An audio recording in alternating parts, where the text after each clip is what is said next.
Hey, greetings and salutations. Hope you're cool. Hope you're having a chill day. It's actually going to rain for 4 days straight. So we need the rain, the plants need it, the animals need it to drink water, the land needs it. So yay, rain. Okay, so check it out. We're already here actually, because today is April 5. Yep, we're already here. All right. Okay, look at that. Entertainment as political. Wait a second, am I correct? Yeah, entertainment as political. It's already due Sunday. Wow. This is going fast, huh? All right. Okay, so then in terms of work, we're gonna already assign the last prompt. We're at the last stretch, and then the accompanying outline too. Okay, and then the outline's due for the 19th of April. Okay, so I'm already seeing that I have to include I'm going to include the link for the entertainment as political, since it is due, yep, next Sunday. Okay, wait a second. Yeah, I'm going to include that. Okay. Yes. Okay, so I just want to go over the research paper. If you click your research paper, first one is that says prompt. You can click that. And this is a fun one. So check this out. First off, I have been intentional with how I have scaffolded everything that we've done throughout this term. There's a rhyme and reason for everything. And the whole idea is that what I've peppered in every thematic unit, and every thematic unit needs to funnel into the next. So when I'm talking about what I've peppered in, I'm talking about everything from MLA, everything to intertextuality, everything. Another huge one, even current events, guys. So throughout this term, you have been covering contemporary news and of all sorts of subjects, everything from tech to society, to health, to engineering, like all sorts of it, to video games, like all sorts of things. So it's my suggestion, if you're kind of a little bit stuck, you can also check out what it is that you have been doing your current events on. Maybe there's a motif, like something that you're super into. Okay, so you're like, okay, Mr. Godoy, what is this going to be? So check this out. Research paper, propose a solution to an issue/problem. So let's look at this. Throughout the span of time, humankind has had to continually seek out solutions to issues at hand. For example, the telephone was invented to facilitate a streamlined method of communication across vast distances. The microwave was brought forth as a tool for quickly heating up meals, etc. Our species has always had to adapt solutions to issues as they arise. From serious issues to lighter ones, we as a people have managed to move forward through ingenious invention and collaboration. So here's the crux of your central task. This assignment is an opportunity for you to put your own foot forward by offering your own solution to an issue/problem. That's what you're doing. What makes this project research is the fact that you're required to draw from a minimum of 4 secondary sources to introduce your explored issue and support your proposed solution. So look at this. On Tech and Us, on Entertainment as Political, even with autoethnography, like all of these, even though I didn't compulsorily tell you, hey, please, you have to bring in a secondary source, except for autoethnography. But you've been doing it. You've been bringing in sources regardless, even if I made it compulsory or not. So you have experience doing this. So I think you actually are ready. My freshman compers, yes. Okay, so and this you're going to bring in at least 4 secondary sources. So check this out. So for example, if I was arguing for the importance of switching over to an electric car, okay, if that was my proposed solution, I would draw from my secondary sources to frame the environmental harm caused by fossil fuels. I would use my research to explain how oil is the most consumed form of fossil fuel for energy conversion. I would then move forward to the fact that our planet has limited fossil fuel reserves. So in this case, if I chose fossil fuels and how their burning leads to the greenhouse effect, I would essentially first off move to prove why it's an issue to begin with. Why is it a big deal? Like, what's the big deal? And then I would work backwards to propose ditching that fossil fuel vehicle and switching over to an electric car. And here's the thing, guys. When we say solution, I'm not asking you, hey, solve world hunger or find a cure for AIDS or like something massive that will completely fix the whole issue. But I mean, when we say issue, it's if it helps to mitigate the detrimental effects of the issue. So if it helps towards the issue, that's a solution because you're marching in the direction of improvement, of growth, of development, right? So don't look at it like I'm asking you to reinvent the wheel, but rather just something that will help towards the issue. So, okay, let's return to this. Thanks to my front-loading the reader with the context behind my chosen issue, I would then draw from my research to support my argument for switching over to electric car. Okay, so essentially I'm using my sources to prove why it's an issue, why it's a big deal, maybe talk about a little bit about its background, how it came to be, its history, and then again, so why is it a big deal? Who does it affect? So what? That's the implication. Answer the so what question. Then the solution. Literally, guys, yes, you can use I. You could say, I propose, ditching getting an electric vehicle and ditching the fossil fuel car. And so notice, if you can select an aspect of something to focus on as your solution, it makes your task that much more manageable, as opposed to, okay, my solution has these 25 parts, then I think you're setting yourself up for a much longer paper.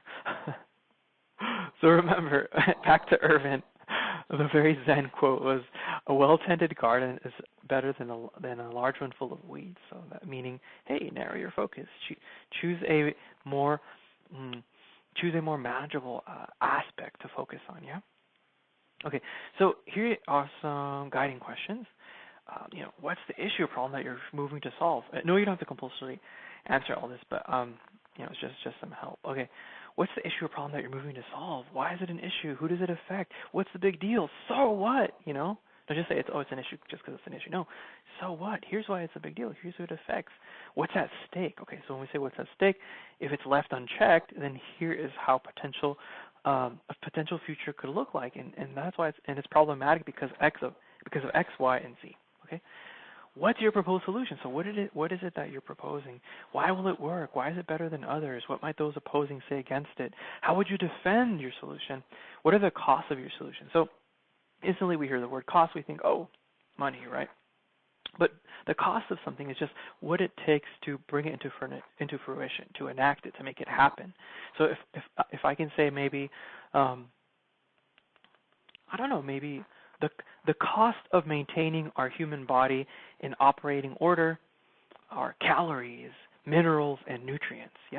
So we need to consume these calories, these vitamins, these minerals, these nutrients to keep us going, to keep our brains functioning, to keep all our physiological processes in working order. So food is our fuel. So that's what it is, the cost. So what does it take to enact? Do your solution's pros outweigh any cost that it may involve?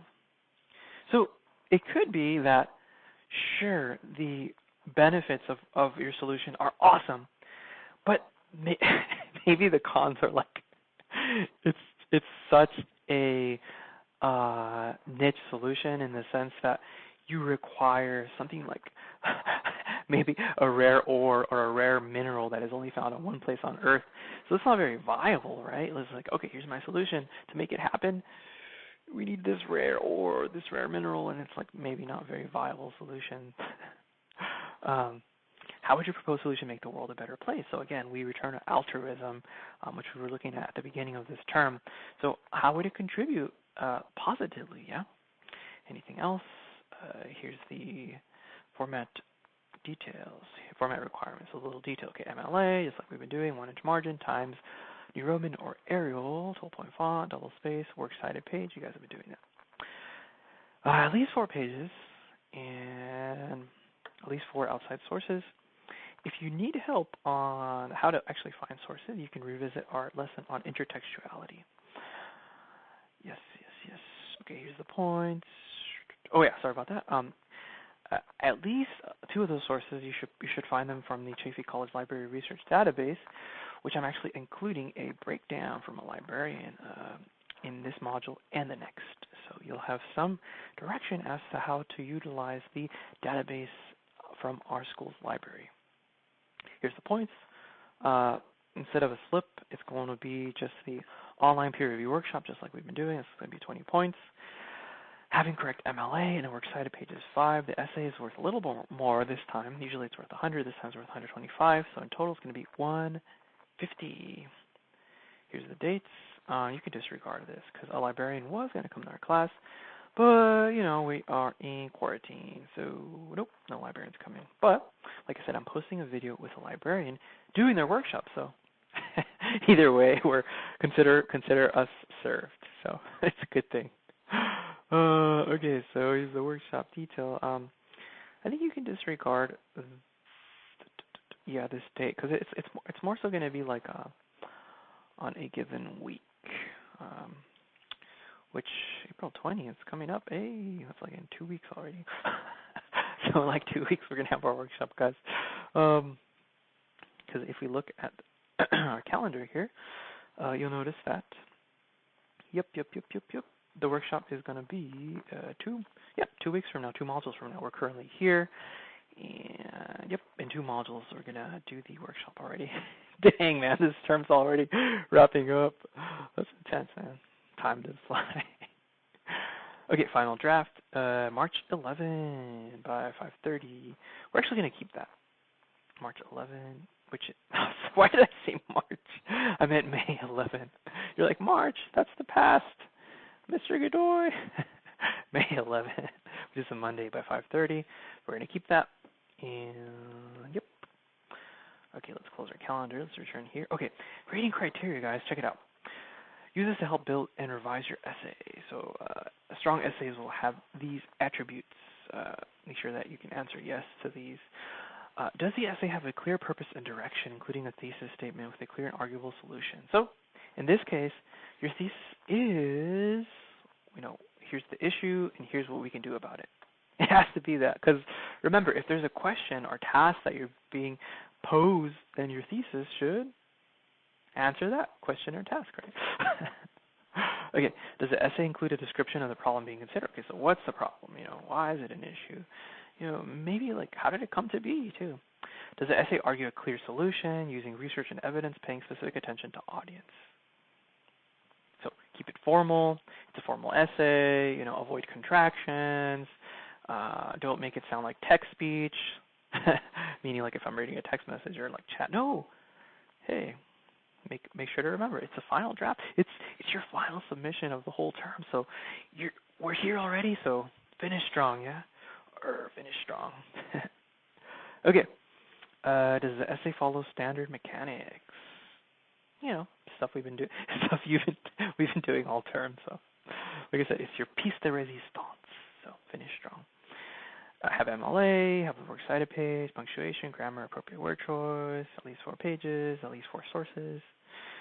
Okay. You know what? I just realized that I forgot to include here. That is the sample student essays. I'm going to go ahead and include that. So by the time this is published, you'll see the student sample essays you can check out. I do have this, though, research paper things to consider. Here's the main thing, essentially, that you're doing. Okay.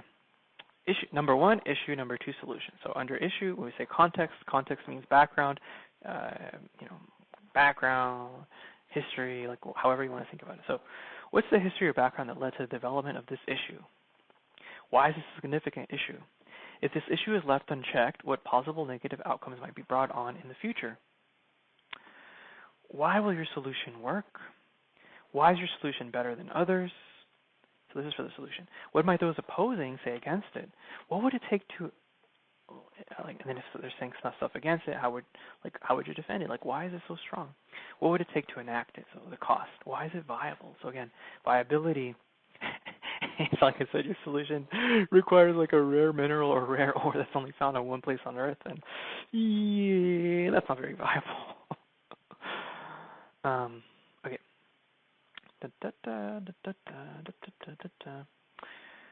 Next, outline.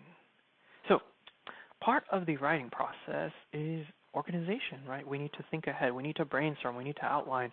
And I have been intentional throughout this whole term of, informing each and every essay with outlines, with brainstorms, with just so that we could be thinking ahead and putting our foot forward and not just diving into the deep end without any direction or skeleton in our mind for how we will proceed forward. So check out this outline. This is going to be the outline for the research paper. This is a real cool thing. Okay. What are you going to call it? Be creative. Maybe if I was doing it on health, it might be like, I don't know. Let's say you could be clever. Like maybe, how about this? Health is wealth. Boom. Health is wealth. That's a good one. Okay. So, opening statement. How will you bring your reader in? How will you start it? It's kind of just like a conversation. Like, how do you hook in a friend that you're talking with about something like maybe if like you want them to care about, say, eating healthy, like we keep it like that. Then you could be like, hey, did you know that this many Americans, have issues with eating healthy or something like that? Like, how do you hook them in? So that's the hook here.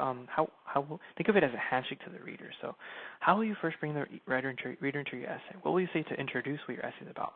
Remember how in our thesis we talked about that there's ID, which is the topic, then the claim, what are you saying about the topic, then the direction, so with the supporting reason. So, blah blah blah blah blah, because this, that, and the third. Yeah. So this is the topic. What else will you say to introduce your idea? So, in this case, it being the issue. And being introduced to the issue, and then thesis statement. Hey guys, I get it. This is only 2 lines. If you need to, create more lines or just right below this, perfectly cool, no sweat. Or if you want to do it on the back of the page because you ran out of space, that's all good too. You just write a little note. Since we're doing it online, you could just take a picture, scan it, or just directly type into it. Okay, remember with body paragraphs, guys. So with body paragraphs, just as the thesis is the central idea of the whole paper, then so too every body paragraph has a topic sentence. And that's the center of the paragraph. The rest are called supporting sentences, right? So as you're organizing and thinking ahead, try to scaffold how your different topics or aspects of the issue and solution that you're going to go through will fit together. So if maybe you want to do it all like, your paragraph, something like issue, and then maybe like solution, or if you want to do something like some aspect of the issue, and then how, like the next paragraph could be like how your solution, like an aspect of your solution would help with that aspect, and then so on and so forth. Like, it's up to you how you want to organize it. But which is why we have this, so that you can take strides towards that aim there. So just think of it like that. So topic sentence, yeah. That's the heart of the paragraphs. And then with evidence, guys, that's when you're culling from your sources. So again, if you want to revisit the intertextuality notes, then I think that would be helpful. Actually, need some water. Give me a sec.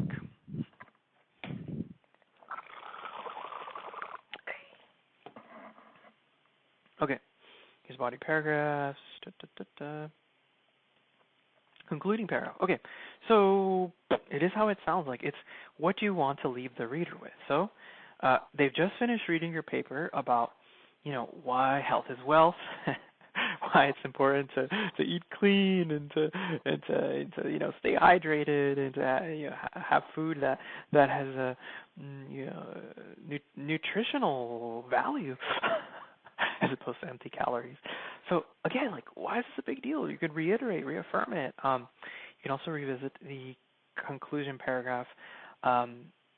We had a green handout at the start of the term, so you can revisit that. I think that was like module 2 or 3 or something. Not sure. But just look at the beginning, and I know it's there. If you want a guide there for concluding paragraph, so it's like, remember, what you're leaving with. So what? You know, if everything I've said is true, then so what? Here's what you can do. You know,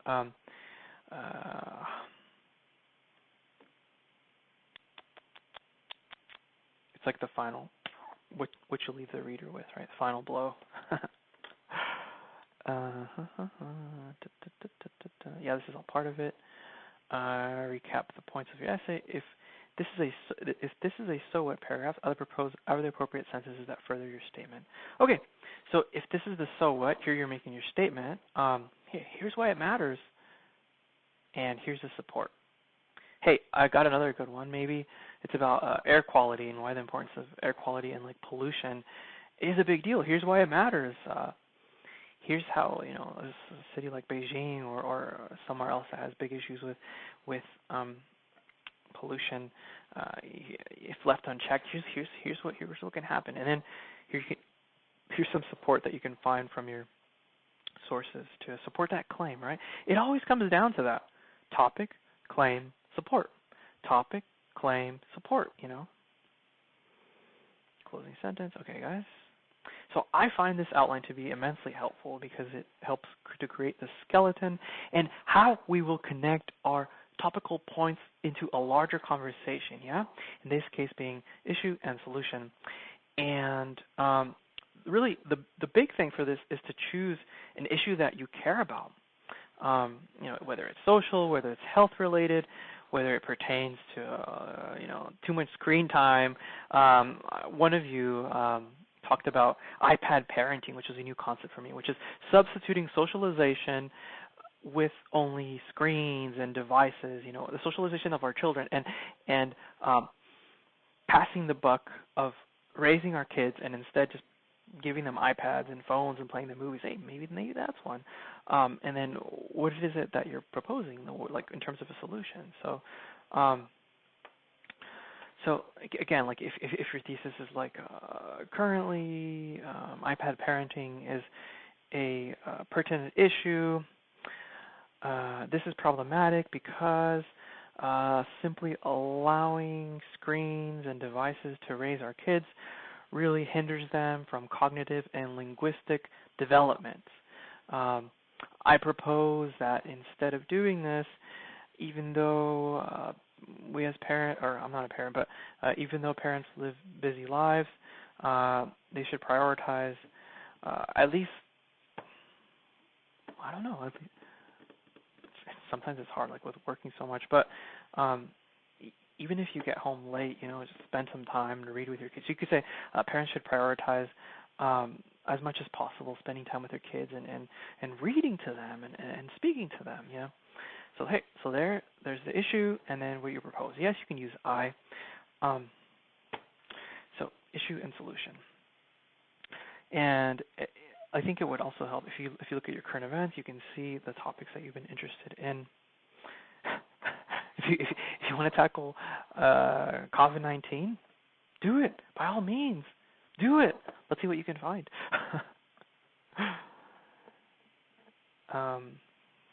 You know what would be a big issue? The lack of urgent action here in the United States. That's a big one. The lack of urgent and responsive action, because we knew about this from early on, from like either December or January, but yeah, the Trump administration did not really act as quickly as they should have. You know what's funny too? A lot of the states in the Midwest they're not in quarantine, they're not really practicing social distancing like they should be. They're treating it very lightly. I think that's an issue because here's the thing. whether a red state or a blue state, whether Democrat or Republican, a virus is nonpartisan. A virus does not discriminate. So I think that's a huge deal. Anyways, okay. So again, let's return to this. So you're going to upload it here. If you type out your outline, sweet, upload it. If you write it out in pen, you can scan it or take a picture of it and upload it. Here's the deadline, April 19, 11:59 p.m. Okay, so library and research workshop. Okay, so this was a video that a librarian at Citrus College created for me, and she's breaking down how to use the databases provided by the library. There might be some logistical differences in terms of, say, like interface or things of that nature, because it's another institution altogether. But there's enough overlap for this video to be helpful. And it's a video that, again, I'm going to upload next week for next week's module. But I want to present this to you now so that you can know how to navigate the sources and be looking at the databases and beginning your investigation so that you can have a more robust outline and to really start your thinking and begin moving forward. Lastly, guys, I left the team building activity up again, and I don't think a few of you have uploaded some things, but keep that going, guys. Okay, so honestly, like I said, no points. It's for fun. If you come across a fun or awesome or aesthetic or cool meme or video or Vine, or I think now it's called, what is it called? There's a new one, TikTok, right? Music video. I mean, granted, of course, it has to be appropriate, but then just share it. It's like our potluck here of cool things that we find. Yes. Okay, so like I said, I'm going to include the student sample essays for the research paper. There's one last thing that I want to show you that you're going to see anyway in the video, but just as a little preview. So go to Chaffey College Library. Okay, go to Chaffey College Library, and because I want to show you this awesome database that will help you. Okay, so once we're here, go to Articles and Database List. Here's a big one. Pay attention. It's in alphabetical order. Okay. The one that's going to help us a lot for this paper is called. You ready? Opposing viewpoints. Okay. It's opposing. That's O. So we go to O. Opposing viewpoints. This even helps to come up with topics if we're like, man, I don't even know what I'm going to write on. Check this out. I think this is going to help you a lot. So go ahead and log in. Log in just like you do with my Chaffey view. So log in, and you're going to dig this one. Let's get some water. Do you guys drink enough water? Make sure that you do. Okay, so we are here, opposing viewpoints. Okay, you can go to browse issues. Yes, browse all issues. Check this out, guys. Boom, all this stuff. Recycling, road rage. That's a big one here in SoCal. Homelessness. That's interesting. School dress codes. Huh. Self-driving cars. Inflation. See, everything from economy to social issues to health issues, like smoking. Hey, how about childhood obesity? That's another one. There's another one, interesting one. Minimum wage. Yeah. Let's pretend that I search. How about this one? Online gambling. I'm like, okay, I'm really interested in this issue of online gambling and how many folks are just diving headfirst into a lot of debt. So look how this is organized here. What's neat about this, as you're going to see, okay, so here's some featured viewpoints, like, because this is called opposing viewpoints, it offers you like different viewpoints. Look at this, boom, there's the citation already. So as you're looking at this stuff, I recommend looking also at the abstracts. Do you know what an abstract is? An abstract is essentially a synthesis or summary of a given article so that you can see if what the article is about, or if any aspect of what that's about aligns with your central project, what the heck it is that you're trying to do with your paper, right? Look at this. Ooh, escapism, a powerful predictor of internet gaming disorder among video gamers. Oh, that's very interesting. Let's check this article out. So you could check this out to see, because this is essentially creating like a synopsis of the article, and you can see if it aligns with yours. So check out this database, guys. Opposing viewpoints. Check it out. Just some ideas. All right. But I think this video here for the Librarian Research Workshop is going to help a ton. And we're going to see it again for next week. All right, guys. If you have questions, email them to me. If not, then just be thinking, self, what is something that I really care about? And then proceed that way. It's way more fun to do it on something that you care about, as opposed to, hey, here's a topic. Looks kind of interesting, or not, but I have to choose something. No, that's boring. Like, choose something that you care about. All right, guys, if you have any questions, feel free to shoot me a message. And other than that, guys, have an awesome week. Fidget Spinner out. All right.